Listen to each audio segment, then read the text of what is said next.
পঞ্চগড় বাজারে কয়েকজন ব্যবসায়ীর দোকান অনৈতিকভাবে নতুন করে লিজ প্রদানের অভিযোগে পঞ্চগড় জেলা প্রশাসক বরাবর স্মারকলিপি প্রদান করেছে বাজার বণিক সমিতি।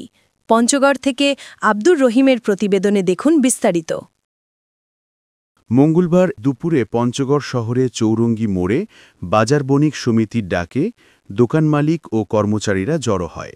পরে সেখান থেকে একটি বিক্ষোভ মিছিল নিয়ে জেলা প্রশাসকের কার্যালয়ে গিয়ে জেলা প্রশাসক বরাবর স্মারকলিপি প্রদান করে তারা।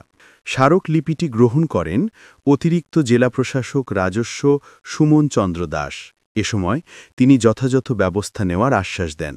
এ সময় পঞ্চগড় বাজার বণিক সমিতির সভাপতি আব্দুল আলিম, সাধারণ সম্পাদক আনোয়ারুল আজিম বাচ্চু সহ ব্যবসায়ীরা উপস্থিত ছিলেন।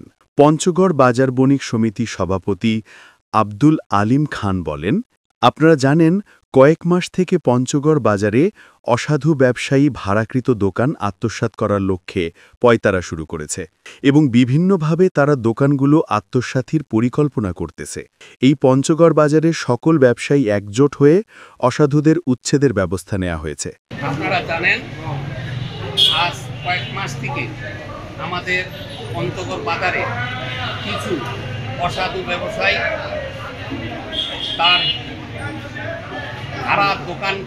ভাড়া দিয়া দোকানকৃত আত্মসাৎ করার লক্ষ্যে এক পয়তারা শুরু করেছে এবং বিভিন্নভাবে তারা আত্মসাতের পরিকল্পনা শুরু করেছে। এই জন্য পঞ্চগড়ের সকল ব্যবসায়ী একমত হয়ে তাদেরকে উচ্ছেদের ব্যবস্থা নেওয়া হয়েছে।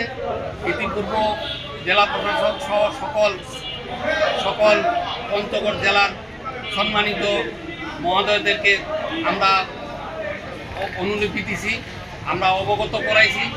আশা করি আজকে স্মারকলিপির মাধ্যমে এই সমস্যা মাননীয় জেলা প্রশাসক আমাদের অভিভাবক, আর উনি আমাদের এই বিষয়টা ভালো এবং সুষ্ঠুভাবে সমাধান করবেন। ইতিপূর্বে বিষয়টি প্রশাসনকে অবগত করেছি। স্মারকলিপির মাধ্যমে এই সমস্যাগুলো সমাধান করবেন।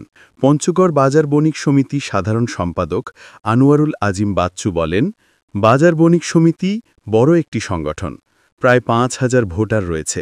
আমরা জেলা প্রশাসককে স্মারকলিপি দিয়েছি। আমরা আমাদের দাবি জানিয়ে স্মারকলিপি দিয়েছি।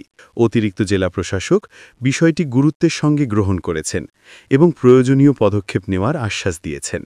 দাবি বাস্তবায়ন না হলে কঠোর আন্দোলনের হুঁশিয়ারি দেন তারা। বণিক সমিতি একটা বড় সংগঠন, আমাদের এখানে প্রায় ভোটার ৫,০০০, সব মিলে আমাদের ১০,০০০ লোক আছে কর্মচারী মিলে। আমরা ইনশাআল্লাহ জেলা প্রশাসককে আমরা স্মারকলিপি দিয়েছি, ওনারা স্মারকলিপি গ্রহণ করছে। জেলা প্রশাসক নাই, এডিসি জেনারেল সাহেব আমাদেরকে আশ্বাস দিচ্ছে যে আমরা এটা সবাইকে নিয়ে আমরা সমাধান করব, যার জন্য আমরা আজকে স্মারকলিপি পেশ করলাম। আশা করি পরবর্তী যদি ওনারা এই পদক্ষেপ না নেয়, আমরা ব্যবসায়ীদেরকে নিয়ে আরও বড় ধরনের আন্দোলন করতে পারি।